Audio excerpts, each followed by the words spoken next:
Assalamualaikum warahmatullahi wabarakatuh. Alhamdulillahirabbil alamin wa bihi nasta'in wa ala umurid dunya waddin wassalatu wassalamu ala asyrafil anbiya'i wal mursalin wa ala alihi wa ashabihi rasulillahi ajma'in.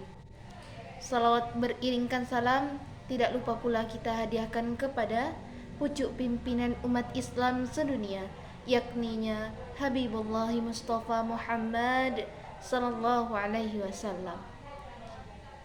Baik, izin Ibu Bapak dosen, perkenalkan nama saya Diahtul Adha dengan NIM 24002104. Saya berasal dari Kota Pariaman, tepatnya di Desa Sikapak Barat.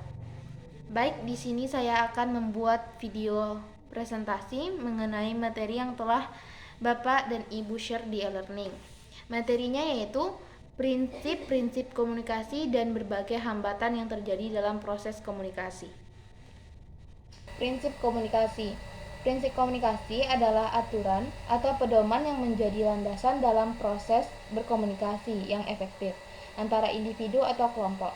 Prinsip-prinsip ini membantu dalam memahami bagaimana pesan disampaikan, diterima, dan dipahami oleh komunikan.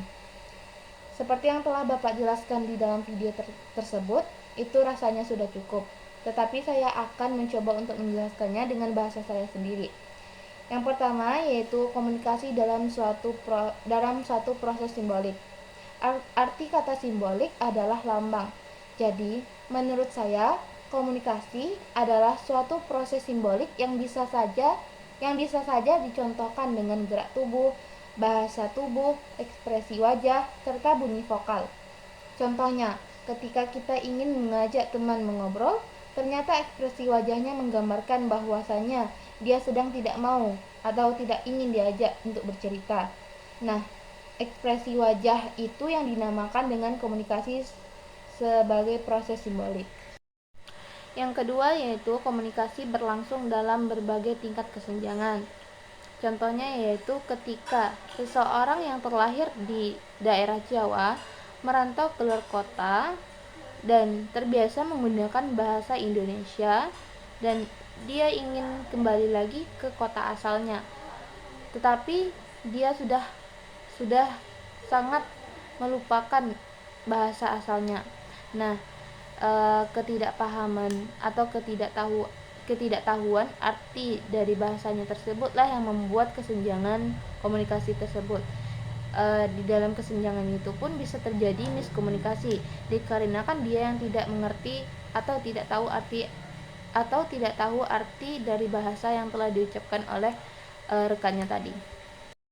Yang ketiga yaitu komunikasi terjadi dalam konteks ruang dan waktu. Dalam konteks ruang dan waktu banyak sekali tempat yang bisa dicontohkan, seperti komunikasi yang bisa dilakukan di pasar, komunikasi yang bisa dilakukan di rumah sakit, komunikasi yang bisa dilakukan di sekolah, di dalam keluarga, di acara pesta, dan lain-lainnya. Nah, di sini saya akan mencontohkan komunikasi yang dilakukan di pasar. Pasar sendiri merupakan tempat yang digunakan untuk transaksi antara penjual dan pembeli.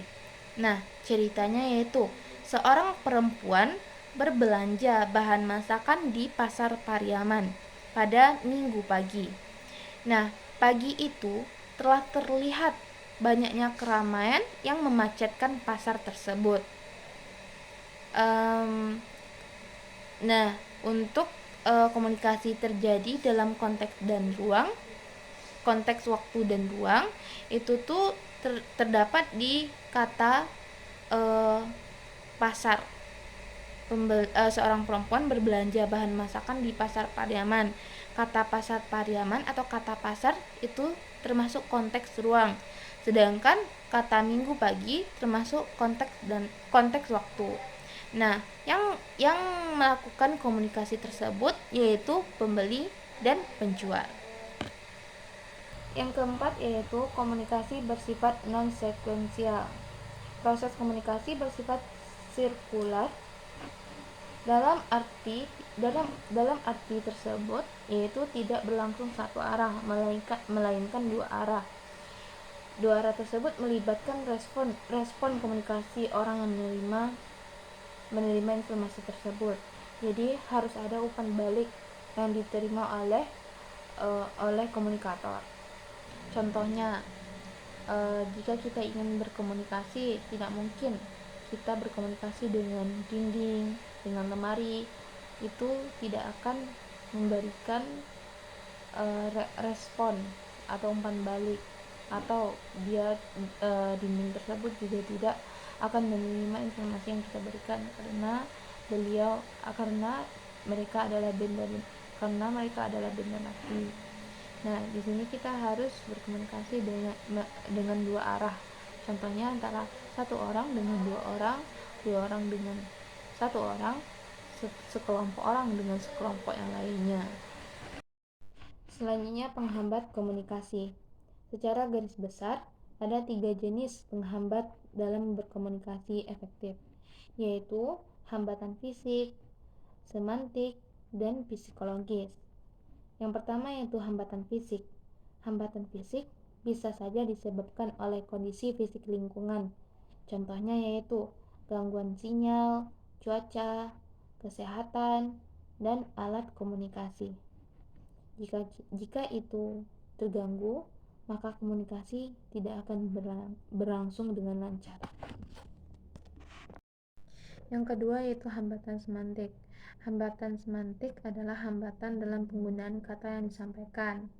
Jadi, jika kita ingin berkomunikasi, kita harus menyampaikan kata itu harus jelas, singkat, dan padat.